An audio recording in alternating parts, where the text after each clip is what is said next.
యెషయా గ్రంథము 55వ అధ్యాయము 8వ వచనం. నా తలంపులు మీ తలంపులు వంటివి కావు, మీ త్రోవలు నా త్రోవలు వంటివి కావు. ఇదే యెహోవా వాక్కు. ఆకాశములు భూమికి పైన ఎంత ఎత్తుగా ఉన్నవో, మీ మార్గముల కంటే నా మార్గములు, మీ తలంపుల కంటే నా తలంపులు అంత ఎత్తుగా ఉన్నవి. చప్పట్లు కొట్టి దేవుణ్ణి స్తుతిద్దామా? చూసారా ప్రియులారా?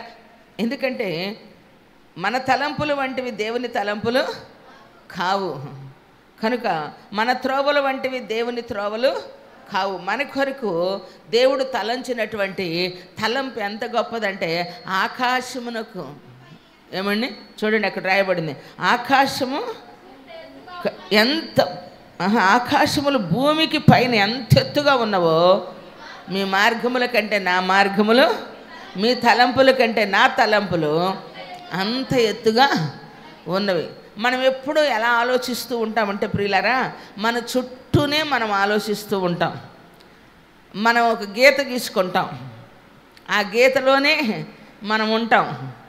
కానీ దేవుడు మన కొరకు సిద్ధపరిచినటువంటిది చాలా గొప్పది ప్రియులారా. దేవుడు మన కొరకు ఉద్దేశించినటువంటి ఆలోచనలు చాలా గొప్పవి. నిన్ను గూర్చి నువ్వు తక్కువగా అంచనా వేసుకుంటావు కదా. చాలామంది నాతో కూడా కొందరు అంటూ ఉంటారు, దేవుడు స్త్రీలను ఎందుకు తక్కువగా చేశాడు, ఎందుకని దేవుడు శిష్యుల్లో ఒకళ్ళైనా లేరు, ప్రవక్తల్లో ఒకళ్ళైనా అంటే న్యాయాధిపతులు రాజుల్లో లేరు, బైబుల్ రాసిన వాళ్ళల్లో లేరు. రాసిన వారు గొప్ప, రాయించుకున్న వారు గొప్ప? చెప్పండి. రాసిన వారు గొప్ప. ఒక వ్యక్తి చరిత్ర గురించి ఎత్తిపట్టి రాస్తే ఎవరు గొప్ప? చెప్పండి. రాయించుకున్న వారే గొప్ప. అక్కడ హిస్టరీ లేనిది మిస్టరీ వీడిద్ది చెప్పండి. హిస్టరీ ఉంటేనే అక్కడ ఉన్నటువంటి మిస్టరీ ఏంటో మనకి అర్థమైద్ది ప్రియులారా. ఇప్పుడు యేసు ప్రభు వారి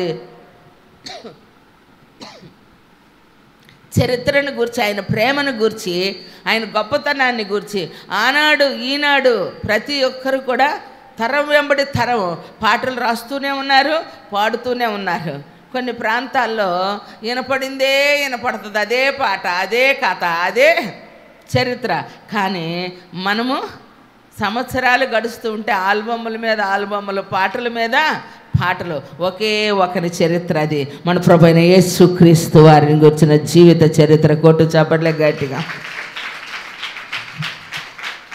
ఏమండి, రూతు గ్రంథం రాయలేదా? ఎత్తిపట్టి ఎస్తేరు గ్రంథము రాయలేదా? చెప్పండి.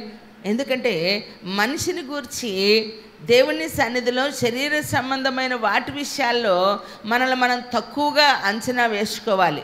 మన స్థితికి మించి మనము అంచనాలు వేసుకోకూడదు. కానీ మన పరిస్థితులను మనం ఆలోచన చేసుకొని, ఎప్పుడైతే ఒక స్త్రీ ఒక అడుగు ముందుకు వేస్తూ ఉంటుందో ఆ కుటుంబాలు కూడా ఆశీర్వదించబడతాయి. లెక్క లేకుండా, ఇష్టానుసారంగా, తెలివి లేకుండా, జ్ఞానము లేకుండా ప్రవర్తించినటువంటి వారి కుటుంబాలు ఈరోజు విచ్ఛిన్నమైపోతున్నాయి. ఎంత దారుణమో చూసారా? ఆలోచించారా ప్రియులారా? ఘోరమైన పరిస్థితులు. జ్ఞానము లేకపోతే కుటుంబాలు పాడైపోతూ ఉన్నాయి. తెలివి లేకపోతే సంపద ఏం చేస్తూ ఉన్నారు? పాడు చేసుకుంటూ ఉన్నారు. అందుకనే దేవుడు మనకిచ్చినటువంటి జ్ఞానం ఉంది, తెలివి ఉంది. కాబట్టి మనల్ని మనం అందరిలో కొన్ని ప్రశ్నలు వస్తూ ఉంటాయి. వాటిని మనం ఏం చేయాలంటే వాక్యము చేత సరిచేసుకోవాలి ప్రియులారా. 12 మంది శిష్యులకి సువార్త చెప్పింది ఎవరు? పునరుద్ధానాన్ని గురించి సువార్త చెప్పింది ఎవరు? ఏమండి, మరియే కదా. అపోస్తలుల్లో ఉన్నారు, ప్రవక్తనీలు ఉన్నారు ప్రియులారా. ఎంతోమంది దేవుని కొరకు ఉజ్జీవాన్ని తీసుకొచ్చినటువంటి వారు, సాక్రిఫైస్ చేసిన వారు, త్యాగము చేసిన వారు ఉన్నారు. ఎంతోమంది ఒక మాదిరికరమైన జీవితాన్ని జీవించిన వారు ఉన్నారు. ఈరోజు మనం ఎవరిని ఇన్స్పిరేషన్గా తీసుకోవాలి? పడిపోయినటువంటి వారిని కాదు, బలహీనులైనటువంటి వారిని కాదు. ఏమండి, లోకంలో మరలా లోకాశల చేత మరలు కొలపబడినటువంటి వారు, భక్తిహీనులైనటువంటి వారిని కాదు. భక్తిపరులైనటువంటి స్త్రీలు ఉన్నారు, ఉన్నతమైన స్థాయిలోనికి ఎదిగినటువంటి వారు ఉన్నారు.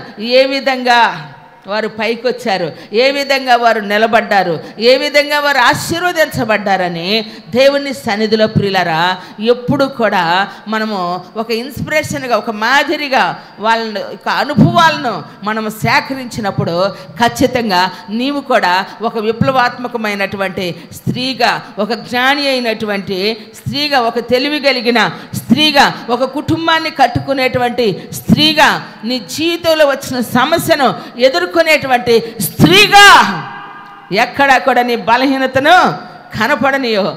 స్త్రీ బలహీనమైన ఘటం అన్నటువంటిది నీ యొక్క ఏమని పుస్తకంలో లేకుండా కొట్టి పడేస్తావు. కొట్టు చాపట్లే గట్టిగా. నీ డిక్షనరీలో ఉండాల్సింది ఏంటో తెలుసా? స్త్రీ శక్తి.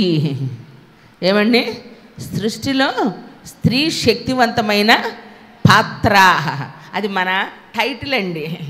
మనం స్త్రీల కూడికి ఎక్కడైనా మేము పెట్టినప్పుడు అది మన స్త్రీల మీటింగ్కి టైటిల్ ఏంటంటే, మీ బంగారు నోళ్ళతో చెప్పండి, స్త్రీ సృష్టిలో శక్తివంతమైన పాత్ర.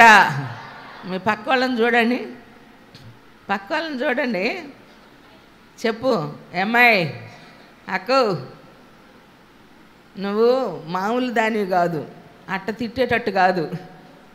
స్త్రీ సృష్టిలో శక్తివంతమైన పాత్ర. ఎందుకంటే నువ్వు బలహీనం అనుకుంటే బలహీన పడిపోతూ ఉంటావు. అందుకే ఎక్కడికి వెళ్ళినా ఈ మధ్య నేను అదే చెప్తున్నాను, మనం ఏమీ చేయలేమనుకుంటే ఏమీ చేయలేం, ఏదైనా చేయగలం అని అనుకుంటే దాన్ని చేసేదానికి సమర్థత నీలో నుంచి ప్రతి ఒక్క అవయవం కూడా నీకు సపోర్ట్ చేస్తూ ఉంటుందంట. ఈరోజు నిన్ను నువ్వు కృంగదీసుకుంటున్నావు, నిన్ను నువ్వు బలహీనపరుచుకుంటూ ఉన్నావు. నిన్ను నువ్వేం చేస్తున్నావు అంటే, నేనేమీ చేయలేను, ఎందుకు పనికిరాను, నా వల్ల ఏమీ కాదు, నా మాట ఎవరూ వినరు, నేను ఎవరికి ఉపయోగం లేదు, నేను ఒక నిరుపమానమైన పాత్రని అని నువ్వు అనుకుంటూ ఉన్నావు. అలా అనుకోమాక తినే తిండి అయినా, ఉండే ఇల్లైనా, జీవించేటువంటి జీవితమైనా, నీకు ఇచ్చిన కుటుంబమైనా, నీ పిల్లలైనా, నా దేవుడు నన్ను ఆశీర్వదిస్తాడు, నన్ను కుటుంబముగా తీర్చిదిద్దుతాడు, నన్ను ఆయన ఇంటి వలె ఉంచుతాడు, నా పిల్లల్ని ఆయన మందిరంలో నాటబడిన మొక్కల వలె ఒలీవ మొక్కల్లాగా ఎదుగునట్లుగా చేస్తాడు. ఒక అభివృద్ధి అనేటువంటిది మా జీవితంలో దేవుడు ఇస్తాడు అని చెప్పి ఎప్పుడైతే ఒక మంచి పాజిటివ్తో ఆలోచిస్తావు, ఒక మంచి ఆలోచన కలిగి దేవుణ్ణి స్తుతించటం నువ్వు ప్రారంభిస్తావో, కృతజ్ఞతాస్తుతులు చెల్లించటం యందు నువ్వు విస్తరిస్తూ ఉన్న కొలది నీ పరిస్థితులు, నీ దిశ దశ మొత్తం మార్చబడతాయి. కొట్టు చబర్లే గట్టిగా. అందుకని దేవుని సన్నిధిలో ఉన్నటువంటి మన జీవితాలు ఆశీర్వాదకరంగా మార్చబడాలి అని అంటే మనము భక్తిపరులైనటువంటి వారిని, దేవుని కొరకు నిలబడగలిగినటువంటి వారి జీవితాలను ఒక ఇన్స్పిరేషనల్గా మనము మాదిరిగా ఉంచుకోవాలి. చప్పట్లు కొట్టి దేవుణ్ణి స్తుతిద్దామా?